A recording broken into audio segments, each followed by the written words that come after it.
তিরমিজি শরীফ 1378 নম্বর হাদিস। ক্বালা রাসূলুল্লাহ সাল্লাল্লাহু আলাইহি ওয়াসাল্লাম, নবীজি বলেন, আর রাজুলু আলা দীনি খলিলিহি, মানুষ তার বন্ধুর রীতিনীতির অনুসারী হয়, মানুষ তার বন্ধুর রীতিনীতির অনুসারী হয়। ফালইয়ানজুর আহাদুকুম মাইয়ু খালিল, তোমাদের প্রত্যেকে যেন বন্ধু নির্বাচনে সতর্ক হয়। কারে বন্ধু বানাইলা ভেবে চিনতে বানাইবা, বন্ধু ভেবে চিনতে বানাইবা। আল্লাহ আমাদের সকলকে সঠিক বন্ধু নির্বাচন করার তৌফিক দান করেন। এই জন্য আল্লাহর কাছে দোয়া করবেন, আল্লাহ আমার ব্যবসায়ী পার্টনার গুলা যেন ভালো হয়, আল্লাহ আমার কলিগ গুলা যেন ভালো হয়, আল্লাহ আমি যাদের সাথে উঠা বসা করি তারা যেন ভালো হয়। আল্লাহ আমাদেরকে এই দোয়া করার তৌফিক দান করেন। বুখারী শরীফের 3842 নম্বর হাদিসটা শুনেন।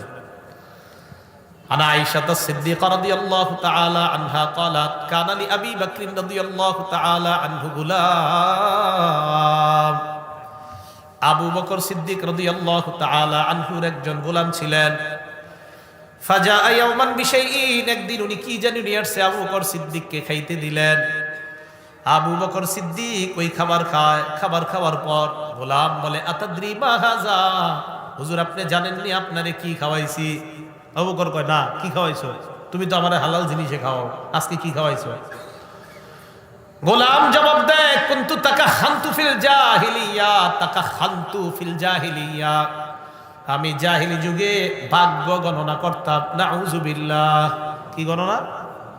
কি গণনা? ওই হাত দেখে কয়ে দেয় কি হইব না হইব, হুদা ফাইজলামি আর কি। ইনি বলেন, মা উহসিনুল কাহানাতা ইল্লা আন্নী খাদাতুহু, আমি ভাগ্য গণনা টণনা কিছু জানতাম না, আমি হুদাই মানুষকে ধোকা দিতাম। তিনি বলতেছে, তো এরপর কি হয়েছে বলো? জাহিলি যুগে এক ব্যক্তির ভাগ্য গণনা করেছিলাম, ওই ব্যক্তির সাথে আমার সাক্ষাৎ, ওই ব্যক্তি আমাকে পারিশ্রমিক দিছে, তারপর ওই পারিশ্রমিক দিয়ে খাদ্য এনে আপনারে খাওয়াইলাম, অথবা এই খাদ্যটাই পারিশ্রমিক আপনারে দিলাম, আপনি খাইলেন। আবু বকর সিদ্দিক কয়, সর্বনাশ, কি খাওয়াইলা? ফাদখালা ইয়াদাহু, মুখে হাত ঢুকাইছে।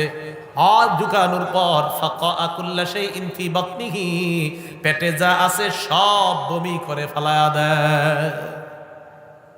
হারাম ঢুকাইন বলেন, হারাম পেটে রাখবেন আর খালি দোয়া করবেন, হুজুর দোয়া কবুল হয় না কেন? পেটে হারাম, দোয়াটা কবুল হবে কিভাবে? খাদ্যের মধ্যে ভয়ঙ্কর একটা খাদ্য সুদ। বলেন কি? সুদ। এই সুদ নামক খাদ্য, এটাকে ঢুকানো যাবে না পেটে। কোরআনে আল্লাহ পাক রব্বুল আলামিন বলেছেন, তোমরা সুদি কারবার ছেড়ে দাও, সুদ খাওয়া হারাম। বলেন, সুদ খাওয়া হারাম। এই সুদ, এটা খাওয়া যাবে না।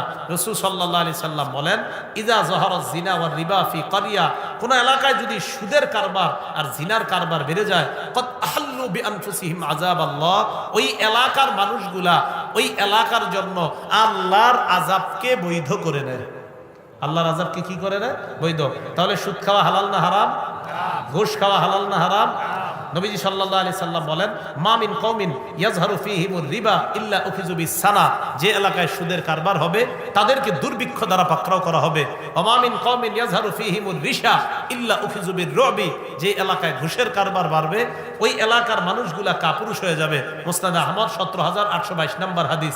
আল্লাহ পাক রব্বুল আলামিন আমাদের সকলকে হালালগুলা হালাল জেনে, হারামগুলাকে হারাম জেনে হালালটা গ্রহণ করা, হারামটা বর্জন করার তৌফিক দান করেন। একটা কিতাব আছে নাম সহিহুত তারগিব, এই কিতাবের 1730 নম্বর হাদিস। যদি হারাম খালি আপনার পেটে ঢুকে কি হবে? নবীজি বলছেন, লা ইয়াদখুলুল জান্নাহ জাসাদুন গুজিয়া বিল হারাম, ওই শরীরটা জান্নাতে যাবে না যেই শরীরটা হারামে বড় হয়, হারামে লালিত পালিত হয়। আল্লাহ হেফাজত করেন।